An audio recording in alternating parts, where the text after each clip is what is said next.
When I worked in London for the London Daily Express, one of the assignments I had was to cover the court case of the arrest of the great train robbers uh, outside London, and one of the guys arrested was Ronnie Biggs, and who came and hid out in Australia after he escaped from jail. And years later, there was a piece in the paper about, because he was hiding out in Rio, and he was going to have a party to celebrate 20 years on the run. So I got his phone number from his wife, who lived in Melbourne, and I rang him from Sydney and asked could I come to the party. And he said, not another photographer. I said, just a sec, Ron, you owe this photographer because I'm an Australian photographer, and you know, you hid out in Australia, so you owe Australia. He said, oh, are you coming to Rio, are you? I said, well, my wife then worked for South African Airways, who flew to Rio, so we decided we'd take a holiday there. So I said to Ron, yeah, I'm coming to Rio. He said, oh, ring me when you get here, we'll see.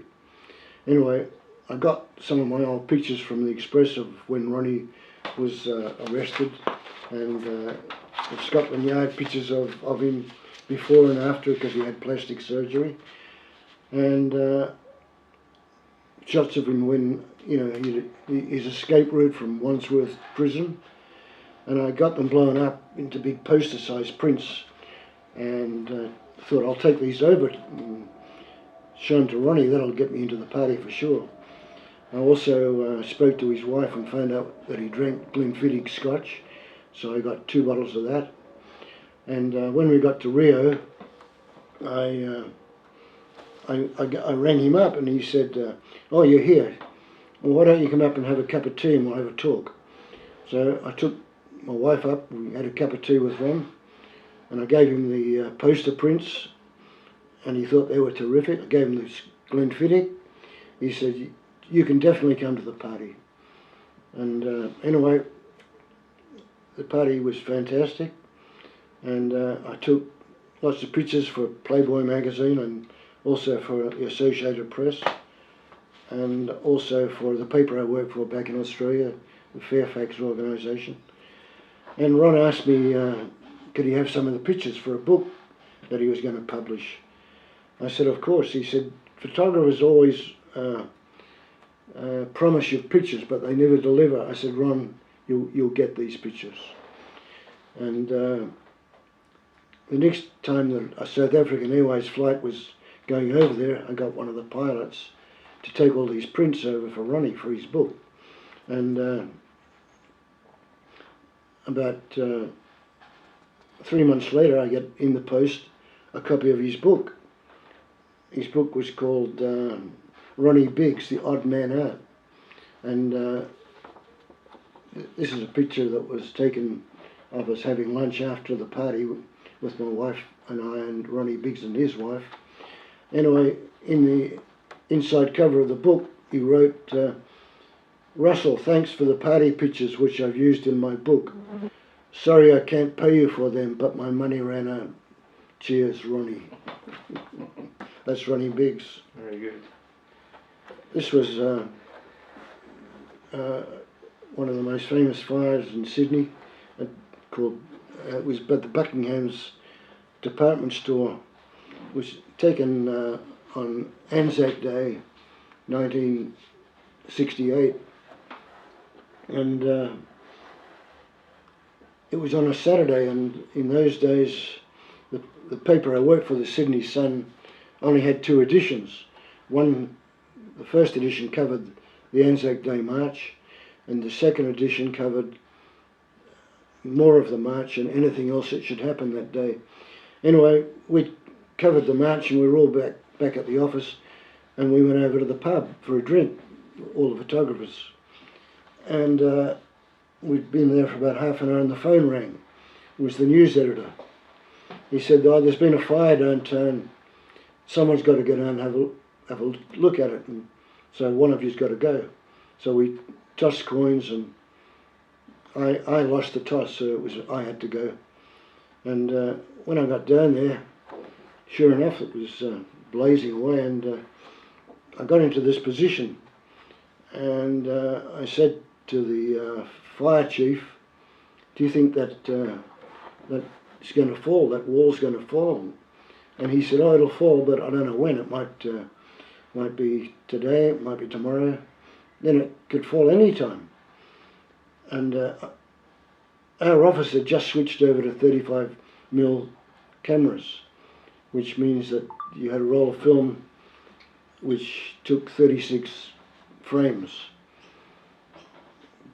But the guy that I was standing next to from the opposition, the Mirror, he had a Mamiya Flex which took 12 exposures on the film, and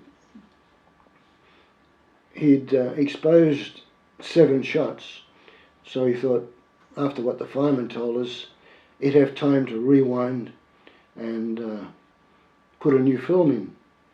So he rewound his film and got the new film to put in, and he's just about putting it in, and down it came. And he had to watch it with his eyes, poor guy. I felt sorry for him. And that's the story of the Buckingham's fire. And the picture won lots of awards. It was used big overseas, and it was very good for my career. This was Lindy Chamberlain case. I was fortunate or unfortunate to have covered it from day one till the very end of it. And this particular occasion, Michael had come to visit Lindy. She was in jail because they'd found her guilty of the murder of her baby Azaria, and going to visit her with the kids, and we had to rush back to send them back to the office, but only one of us could go back because, you know, we had to wait for Michael to come out again. So we tossed the coin again, and again I lost. So the opposition photographer took my film back to his office in Darwin and wired the pictures back to both papers. Naturally his went first, but that was the way it was. But while he was gone, I was hiding behind a tree because there was only one tree and it was blazing hot, and I had a very, very long lens, and someone came out from the women's prison and started hanging some washing up, and it looked to me through the long lens like Lindy Chamberlain.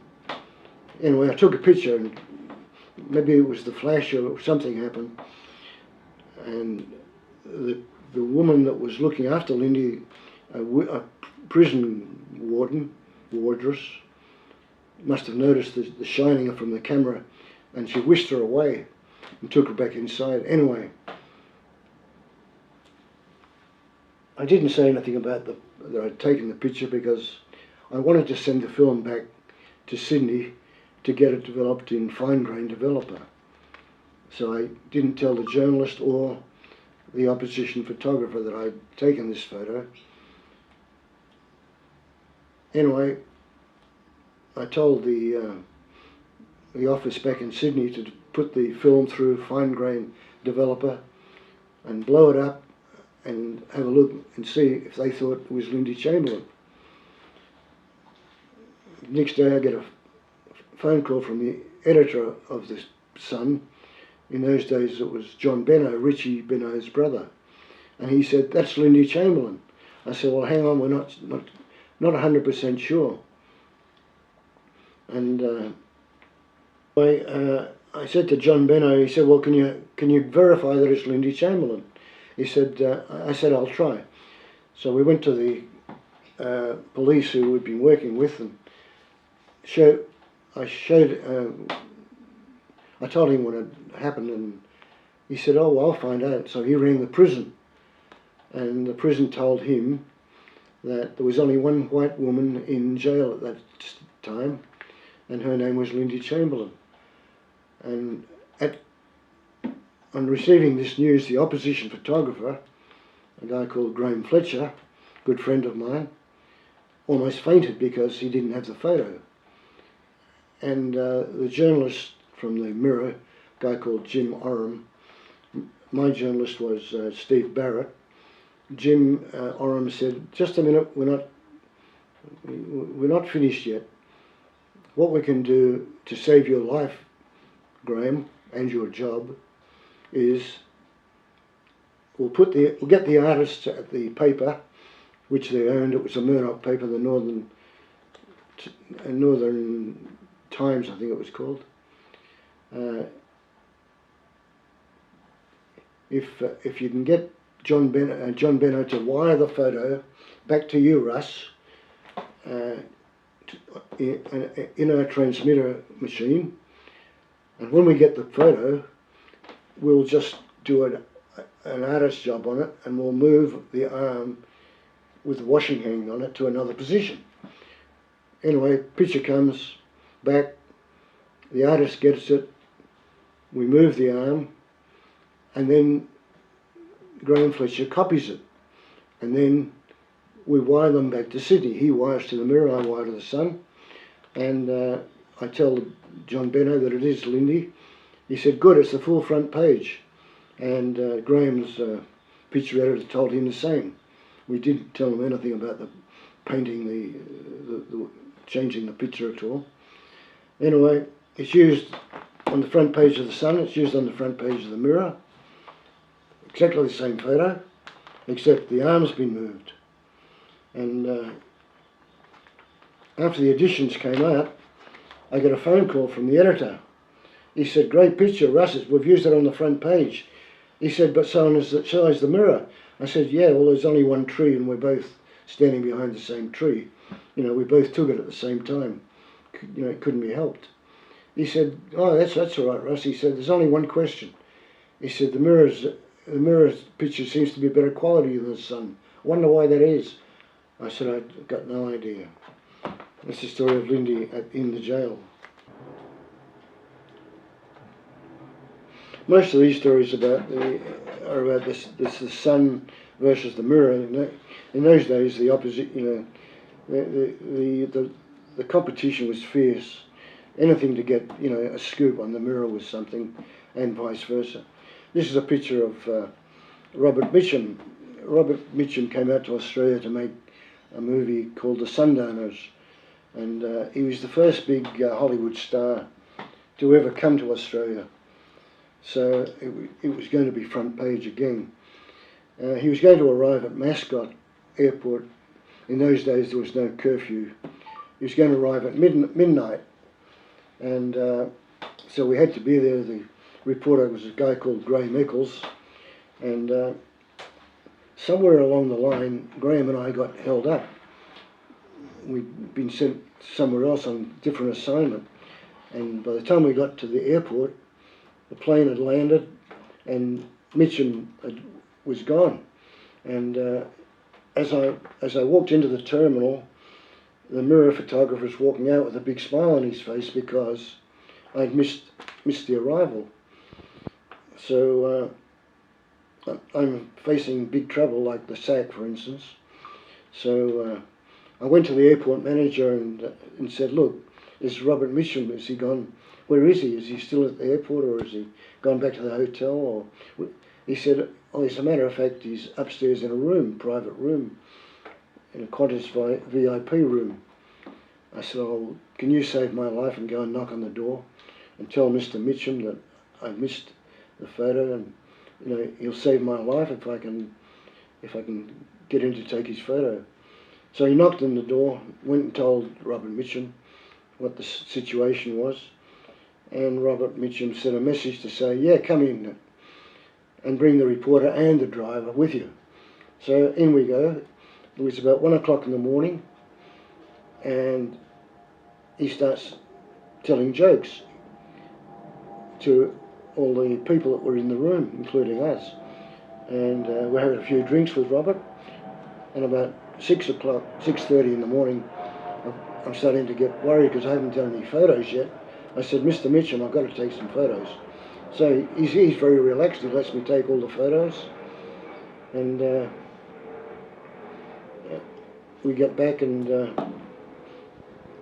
thanks to Robert Mitchum for letting me in, saved my life again. Here's another story about the Mirror and the Sun competition. This was a kid that got bitten by a funnel web spider up in Gosford, and he was rushed down to the Prince of Wales Hospital, and the reporter and I were there at 6 o'clock because we were on the morning shift, called the police round shift, to try and get a photo because the father had come down to see his son, who was lying in the bed with wires all over him. And the Mirror photographer in those days was a guy called Michael Munro. He's now on television, but he was the ultimate professional, Michael. Anyway, he went to one of the doctors and said, look, could the photographers come in and do one quick photo of the father with his son, you know. And the doctor said, yes, the photographers can come in for one photo, but no, the journalists can come in, but no questions. So we walk into the room, and as we walked in, I took a photo as soon as I got into the room, and then I took another photo near the bed with the father leaning over, you know, with his son's hand, clasping his hand.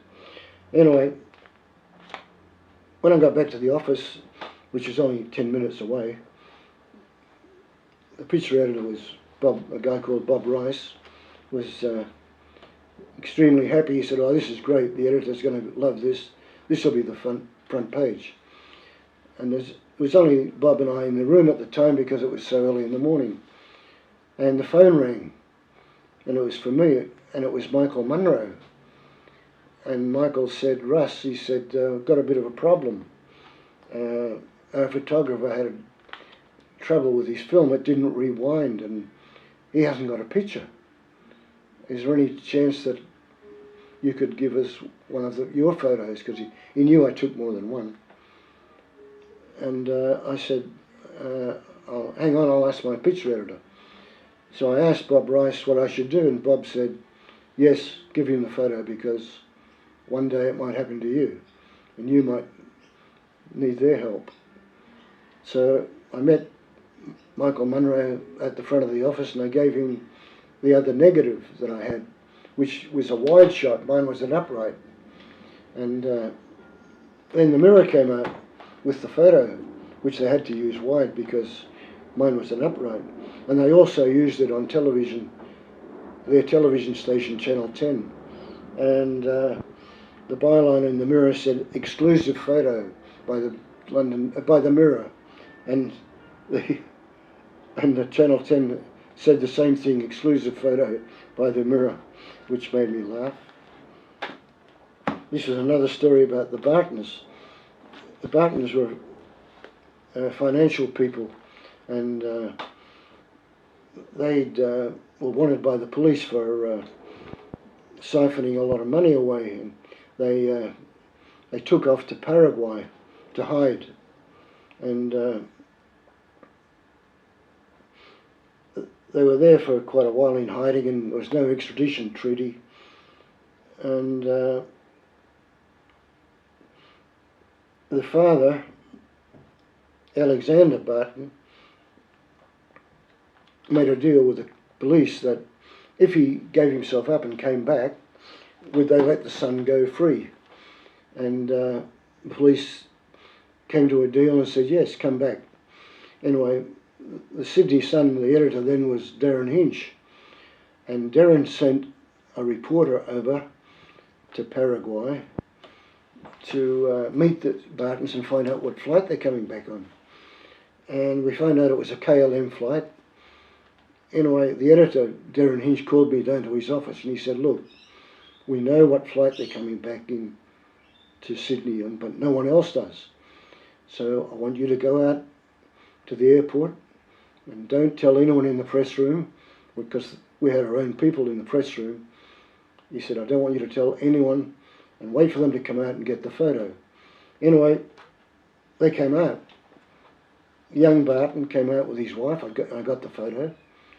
And I got the photo of Thomas Barton's wife. But I didn't get the father, because what had happened was, when he came through customs, as soon as the customs guy saw who it was, he alerted the press room, and next minute all hell broke loose, and there was people and photographers and reporters everywhere. The Mirror sent 3 photographers out and 3 journalists. So I was that far away getting the scoop of the century. Anyway, we're all behind a barrier with our cameras, and the reporter who Darren Hinch had sent to Paraguay came down to the barrier. And I don't know why, but I just had to give him my camera. I handed him the speed graphic, and I set the camera on 10 foot, and I turned the flash on, and I gave him my camera, and I said, go back into the room, because they had the Bartons in a room which he was allowed to go into. And he took my camera, he went back to the room, and he took a photo of the Bartons together. He came back and he handed me the camera. So I took off back to the office. And Darren Hinch later wrote me a note saying that when he saw me and with a picture, he said he felt like kissing me. I'm glad he didn't. But anyway, the Mirror were very upset because of what I'd done and the way I'd got the photo. So upset that they took me to the ethics committee, which was controlled by the union. And sure enough, the ethics committee found me guilty and fined me. I forget what the fine was, but the photo manager of Fairfax, a guy called Graham Wilkinson, said, don't worry about the fine, we'll be paying the fine, and thank you, we're giving you a rise for your thought for getting the picture. So that's another story about the Mirror and the Sun competition. This is a story about the Mr. Asia case. Mr. Asia was a drug dealer, and one of his lieutenants was a guy called Barry Bull. Now, Barry Bull was a killer. He'd been accused of 3 murders, but the police could never pin it on him. As a matter of fact, the police didn't even have a photo of Barry Bull. Anyway, Barry Bull had to appear in court with his girlfriend up at Murwillumbah. And I went up there with the reporter Steve Barrett, and he was covering the court case. And I had to try and get a photo of Barry Bull when he came out of court. The court's a very small court, and I was the only photographer there, and I didn't want to be standing outside, so I went across the road to the pub, and I set myself up in the pub with a long lens, looking straight across the road into the exit to the court. And in the meantime, the policeman said, try and get a photo of him because we haven't got one. Anyway, sure enough, he came out with his girlfriend, and I photographed him with a long lens. And next minute I see him, he must have seen the flash of the camera or something, because I can see him running across the road to the pub. And I thought, oh God, this guy's killed 3 people. I'm in trouble. So I ran down to another exit, hoping that, he'd come in the main door, I'd go out the other door. But he was too quick and too smart. There he was standing outside the exit I'm trying to get out of. And he said, did you take my photo? I said, yes, Mr. Bull, but I don't know if it came out or not, because I was shaking a bit and it was with a long lens. He said, I could kill you for that. And he took off. He decided he wouldn't kill me. So I rushed back into the court, and there's Steve Barrett and the policeman having a cup of tea. And they said, oh, did you get his photo? I said, I think I did, but, he threatened to kill me while you guys are having a cup of tea. They said, as long as you got the photo, that's all they were worried about. Well, this is the Beatles.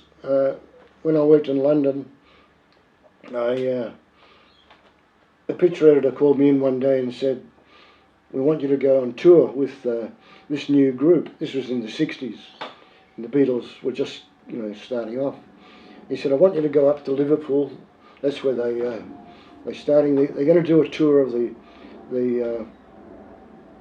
the northern cities, Liverpool, Manchester, all these places, and I want you to go with them and go on tour with them.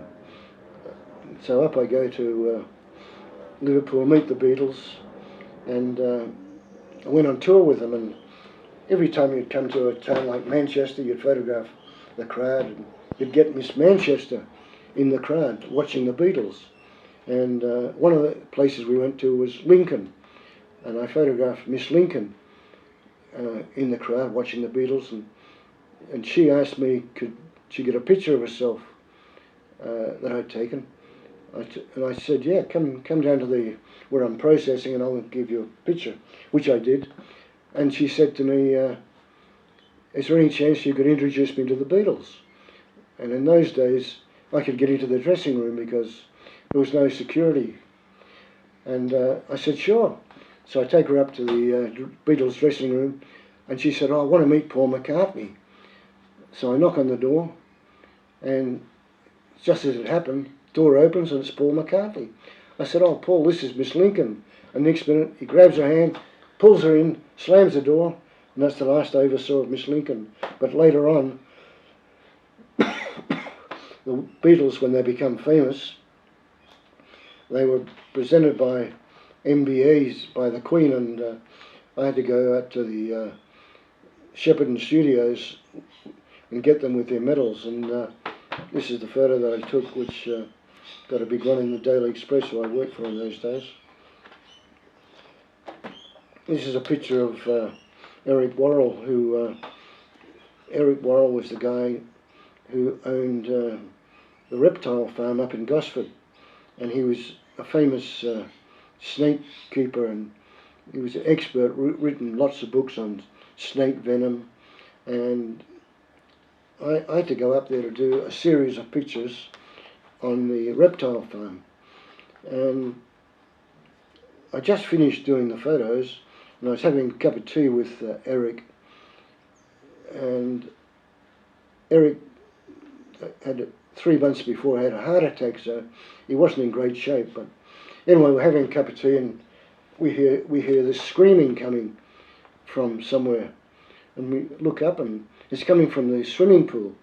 Now, the swimming pool, because it was the winter, was closed to the public, and there was a young snake keeper, 15-year-old kid, and he had taken a big python in there to try and loosen its skin, because this was the time when the snakes shed their skin, and he was in the pool rubbing the tight spots to try and loosen the skin. Anyway, the python got angry and grabbed him and was pulling him underwater, and that was the screaming.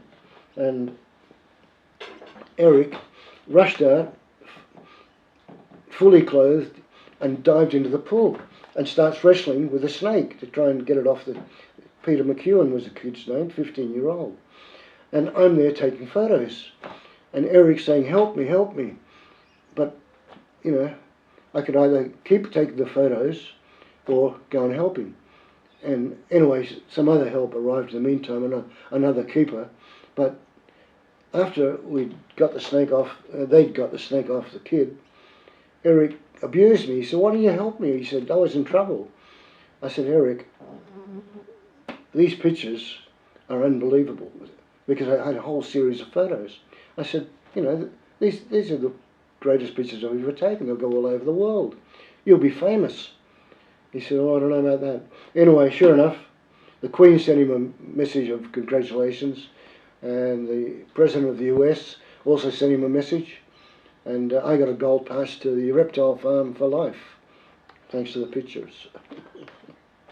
The first camera I used was a Graflex camera, which was, you look through a hood down below, which finished up the lens pointing at the subject. You focus with a little wheel. It's called a Graflex camera, and they were pretty slow, but that was what you started with. And after Graflex, I switched on to what's called a DV camera, direct vision camera, which was it was like a speed graphic, but not as sophisticated. And I was on that, and that was at a time when you used flash bulbs on assignments as well as flash. From the DV camera, I went on to speed graphic, which was a plate camera. You could have quarter plate or 5x4 plate. I always preferred a quarter plate, and I loved the speed graphic camera. It was beautiful to use, and the speed graphic was the camera for press photographers all through the 50s, and in the 60s 35mm was introduced to photography, and the Nikon was what all the press guys were using, and Nikon was 35mm, took a film with 36 exposures, and you could get long lenses for it, and, but it was manual focus with the long lenses, and the test of a good photographer in those days, especially in sports, was how many sharp ones he got with the long lenses, and that was sort of the difference between the good and the bad. These days, because of digital, every photographer is a good photographer, and you could also use your phone. So the old days of good photographers really have gone, because every photographer is a good photographer. Because in my day you couldn't delete. These days you can delete. So you delete all the bad ones and you only keep the good ones, which makes everyone look good.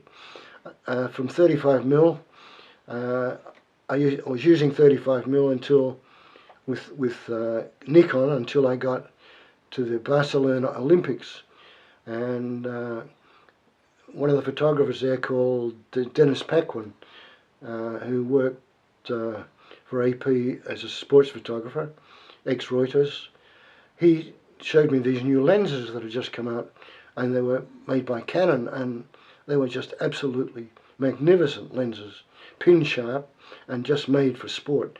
And at that stage Nikon hadn't caught up with these lenses. So when I came back to Australia, much to the disgust of Nikon, I changed over to Canon, and changed all my gear, all my lenses, and because of what I did, most photographers followed. The whole of the News Limited organisation followed me. They all went on to Canon, and most of the Fairfax guys also went on to Canon, which made Nikon very upset. I didn't do it on purpose to hurt Nikon. I just did it because of the lenses that Canon were bringing out. And I stayed with Canon for the rest of my career, and they never let me down. And after the film experience, digital cameras came into being, and I started off on digital with Canon again, and you used a disc to put into a laptop to transmit your photos, not like the old days when you used to have to go into a dark room, do a print, sometimes in colour, print colour, and put it onto a drum transmitter and send black and white or colour through the drum transmitter. But because when digital came in, you just put the disc straight into a laptop, and in seconds your picture was back at where you wanted to send it, which made things much easier and much quicker. And I used digital until I retired in 2004. And was the big change with the Canon lenses, wasn't it the autofocus came in? Yeah, an autofocus. That's what and that made everyone a good photographer all of a sudden? Yeah, that was another thing that made photographers better than they really were, because you didn't have to manual focus anymore. Canon had brought in autofocus for the long lenses, which meant that when you were photographing sports, all of a sudden you got autofocus, which made it almost impossible to get a picture out of focus. So again, any picture out of focus, you delete it. So Peter Kemp is in charge of the tennis, because Steve and I had to go to the Commonwealth Games in Christchurch, New Zealand. And Peter Kemp was still using, at the tennis, the Leafax transmitter. But AFP, the opposition, was using a digital transmitter. And it had the nickname a digital dumper because it used to dump the photos really quickly into where they had to go, which meant that AP was way behind because the Leafax was so slow compared to the digital dumper. And after Peter Kemp had finished work one evening, and he's packing up and he'd finished for the day, he noticed that AFP had long gone. They were all locked up. So he thought he'd have a joke. He put a note on their door, "I put a bomb in your digital dumper," just as a joke. Anyway, next day he arrives at the tennis to find the place swarming with police. There's police everywhere.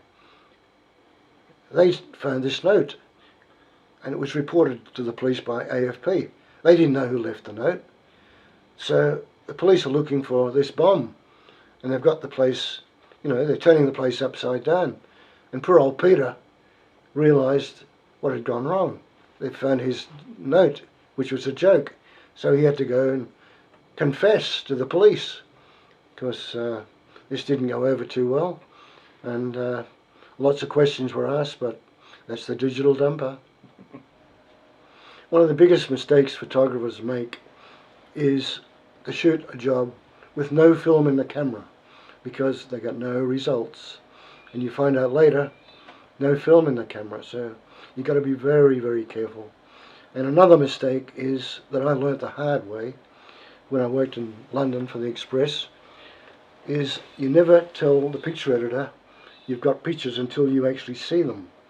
And an example was the English goalkeeper in those days, a guy called Peter Bonetti, had injured his thumb during a match, and there was a big match coming up to play for England, but he was going to be out of business because he was in hospital with his arm the thumb in a plaster cast. And every photographer in Fleet Street was outside this hospital trying to get a picture of Peter, in the ward, but of course you couldn't get up there, they wouldn't let you.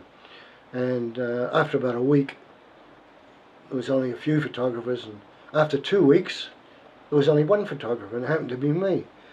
And the matron at the hospital, she got to know me. She saw me every day, standing outside this hospital in the freezing cold, wrapped up in an overcoat, gloves, and a beret, cap, everything to keep you warm. And she said, "Son, what do you actually want?" I said, "Matron, I just want to come up into the ward. I'll be up there for 1 second. I'll get one photo of Peter and his arm in a sling with a nurse attending to him, and I'll be gone and you'll never see me again." She said, "Come with me." She takes me up to the ward, and I had a Mimeoflex camera. And in those days there was 2 settings on the camera, one for flash and one for globes, flash globes. Anyway, I get Peter, and she said, the matron said, "Be quick, he's just had a needle. He'll be asleep soon." So I go flash, take the photo with a nurse, with Peter and his arm in a plaster, and away I go. Back to my car. I used to drive a Mini in those days, and that's where I made my big mistake. I told the office I was on the way back, and I had the full back page, sports page, of Peter Bonetti in hospital with his arm in a plaster. I get back to the darkroom, and when I'd taken the photo, I had noticed there was a funny sound coming from the camera. Sure enough, I developed the film. The films are all blank. I look at my camera, and it was on the globe setting instead of the flash setting. The phone rings. It's the sports editor downstairs saying, "Where's that Aussie photographer with the front page? Is he back yet?" And I go, "Shh," to the dark room. I get back in my Mini. I broke all records getting back to the hospital, which was only at Earl's Court, wasn't far from the office. I broke every record getting back there. I rush up to the ward, and thank God the same matron was there. And she said, "What are you doing back here, son?" I said, "Matron, forget Peter Benetti's life, do you want to save mine? She said, what's wrong? I said, I mucked up. I had the camera in the wrong setting. She said, oh, I think Peter's asleep now. I said, can we check? So we go to the bed, and he's still awake, thank God. I have the camera this time on the right setting. I do the photo with the same thing, the nurse, arm in plaster. Get back in my Mini, back to the office, develop the film, rush it down to the sports editor. And he said, God, you Aussie photographers are so slow. That's when I learnt my lesson. You never, ever tell anyone you've got a photo until you see it with your own eyes. It's almost as bad as having no film at all in the camera. A couple of other lessons you learn. One, I learned that when I first came to Fleet Street, I learned that, and I thought I was a hotshot, and it was the days of the Profumo case. That was the Christine Keeler scandal, and I was sent down to Parliament House to get a photograph of the Prime Minister, a guy called Harold Macmillan. He was the English Prime Minister in those days, and he's going to come out of a door at Parliament House and get into a car, and all the photographers are behind barriers. And I was sent there with the chief photographer of the Express his name was Terry Fincher, and he was one of the greatest photographers, not only in the Express, in the world. Anyway, I get a photo of Harold Macmillan coming out of this door and get into the car. I got one photo, and I thought I'd done well, just to get a photo. And I'm feeling pretty proud of myself until I get back to the darkroom. And I see Terry Fincher printing his 5th photo of Harold Macmillan. 5th photo! And I said, Terry, how did you get 5 photos? He said, oh, I had all these cameras strapped to his body. He had about 3 cameras strapped to his body, and they were all hooked up to his main camera. So when he took a photo with his main camera, they all took photos. That's why he's putting his 5th camera. That's when I learnt that I knew nothing about photography. And I used to follow Terry Fincher around like a little cattle dog from then on to try and learn the secrets of photography.